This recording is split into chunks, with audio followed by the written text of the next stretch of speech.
Êtes-vous fan de films et de séries télévisées? Si oui, il vous est peut-être déjà arrivé de vous demander si le personnage du film ou le héros incarné dans cette série a réellement existé. Eh bien, vous savez quoi?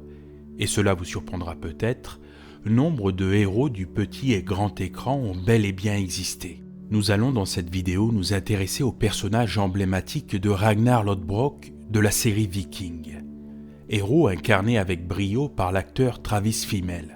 Au vu des aventures et des exploits réalisés par Ragnar Lodbrok, de nombreuses personnes pourraient penser que ce personnage est pure invention et qu'il sortirait tout droit de l'imagination fertile de conteurs, de bardes et de poètes en mal de notoriété. Mais nombre d'écrits de la littérature scandinave, de poètes et de sources latines médiévales attestent incontestablement l'existence de ce héros nordique, Ragnar Lodbrok. Et vous seriez surpris de savoir que de nombreux autres personnages ayant côtoyé Ragnar ont aussi existé. Mais cela sera le sujet de nombreuses autres vidéos. Qui était Ragnar Lodbrok? Ragnar était un jeune fermier. Notez qu'il n'avait nullement en aversion sa condition d'homme de la terre. Bien au contraire, c'est même cet amour pour la terre qui, dans une moindre mesure, lui insuffla l'envie d'exploration et la découverte de potentielles terres fertiles où son peuple pourrait s'y installer, y cultiver et prospérer. Il fut par la force des choses propulsé au rang de Jarl. Pour vous donner une petite idée, le Jarl est en langue scandinave l'équivalent de comte ou de duc. La fonction exacte du Jarl dans la vie quotidienne des Vikings est encore à définir, et cela mérite sûrement quelques éclaircissements. Mais au vu des connaissances actuelles, celui-ci est vu comme un chef militaire. Il est aussi détenteur du pouvoir judiciaire et occupe la fonction d'administrateur.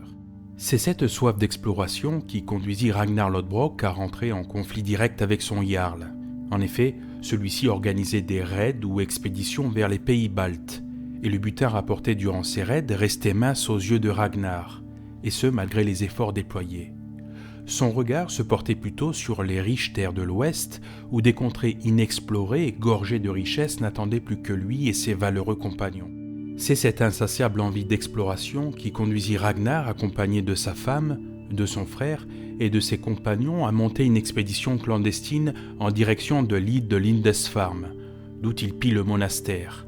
Son expédition fut couronnée de succès. En effet, non seulement il se rendit sur une terre où nul autre viking ne l'avait foulé et n'avait jamais même pensé s'y aventurer, mais il revenait de surcroît auprès des siens les bras chargés de richesses. Ce raid fut le premier d'une longue série d'attaques. Le retour triomphant de Ragnar Lodbrok fut considéré comme un affront pour son jarl.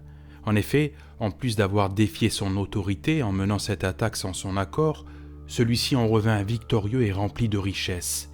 Il considéra donc Ragnar comme une menace et vit en lui un potentiel prétendant au rang de jarl. L'histoire nous montra que Ragnar sortit vainqueur de cette confrontation. Mais l'ascension de Ragnar Lodbrok ne s'arrêta pas là puisqu'il devint roi de Suède et de Danemark. Je vous avoue que j'aimerais vous raconter plus en détail l'ascension et la vie palpitante de ce héros nordique, mais la vidéo serait interminable. Je vous rassure, je pense vous faire dans le futur une vidéo qui lui sera consacrée où je pourrai plus en détail vous raconter sa vie. Les écrits attestant l'existence de Ragnar Lodbrok et relatant ses exploits sont légion. En effet, il apparaît dans différents écrits de la littérature scandinave. La geste des Danois de Saxo Grammaticus qui fut rédigée vers l'an 1200 au monastère de Soro. Le poème islandais Grakumal du XIIe siècle. Une saga portant son propre nom du XIIIe siècle, la saga de Ragnar Lodbrok, et la saga Di des fils de Ragnar. Son histoire fut aussi contée à travers de nombreuses sagas norvégiennes et de poésie. Des sources latines médiévales font le récit de ses exploits en Scandinavie, en Francie occidentale et en Angleterre anglo-saxonne au cours du IXe siècle de notre ère. De nombreux ouvrages retracent sa vie et ses exploits, comme la chronique anglo-saxonne. La chronique anglo-saxonne est un ensemble d'écrits en vieil anglais relatant l'histoire des anglo-saxons. Leur rédaction débute dans le royaume de Wessex sous le règne d'Alfred le Grand, à la fin du IXe siècle, ou les écrits de Saint-Bertin. Les écrits de Saint-Bertin sont une suite d'écrits de l'époque carolingienne qui couvre la période allant de 741 à 882. Des écrits d'époque parlent aussi de raids vikings, en 783 sur l'île appartenant au royaume de Northumbrie, Lindisfarne, raid dirigé par un certain Ragnar Lodbrok. Celui-ci est considéré d'ailleurs comme l'un des premiers raids vikings. Des écrits relatent aussi des pillages de Ragnar sur les côtes normandes, assiégeant ainsi la ville de Rouen. En 845, Paris fut assiégé par les Vikings. Attaque menée par un Viking du nom de Ragnar. Charles le Chauve, roi de Francie occidentale, finit par payer le Dangeld, tribut aux Danois, soit 7000 livres d'argent pour acheter le départ de Ragnar et de ses troupes. Nombre d'ouvrages historiques, de livres et de sagas, de poèmes et de sources latines médiévales relatent avec détail les raids et expéditions menées par Ragnar Lodbrok. Mais les circonstances de sa mort nous sont aussi rapportées. En effet, une des expéditions de Ragnar se porta sur la Northumbrie, gouvernée par le roi Aella. Apprenant cela, le roi leva une grande armée. Avant la confrontation, le roi insista pour que Ragnar soit capturé et non tué, son but étant bien sûr d'éviter toute vengeance de la part des fils de Ragnar si celui-ci était tué. Les Vikings furent vaincus, et Ragnar Lodbrok fut capturé et fait prisonnier. Ragnar refusa de révéler à Aella qu'il était le roi. Il le jeta donc dans une fosse remplie de serpents pour le faire parler. La tunique de Ragnar le protégeant des morsures de serpents, le roi Aella ordonna de le dévêtir, permettant ainsi aux serpents de le mordre de leurs crocs serrés. C'est ainsi que succomba Ragnar Lodbrok, roi de Suède et de Danemark. Le roi comprit à l'instant qu'il venait de tuer Ragnar et que ses fils viendraient venger sa mort. En effet, des écrits historiques relatent une expédition mise en place par les fils de Ragnar Lodbrok en 865.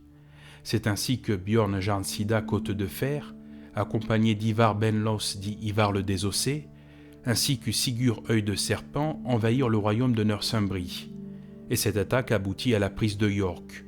Le roi Aella fut torturé et mis à mort en subissant le supplice de l'aigle de sang. Les fils de Ragnar Lodbrok vengèrent ainsi la mort de leur père.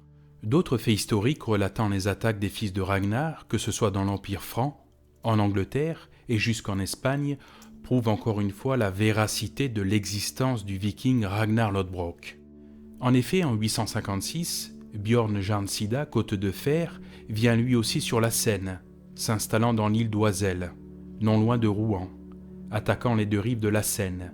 En hiver, il lance une attaque sur Paris. S'alliant à un autre chef viking de nom de Hasten, ils partent à la tête de 62 navires en Espagne, pillant ainsi Algérisant, la Murcie et les Baléares.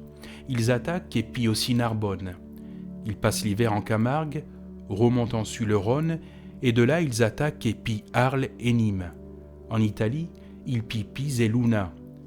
En 861, ils attaquent Pampelune.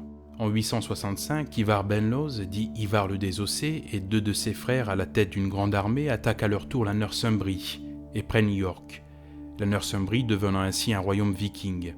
En 869, Ivar attaque une nouvelle fois l'Est-Anglie, tuant ainsi le roi Edmund, celui-ci ne voulant pas se soumettre à Ivar.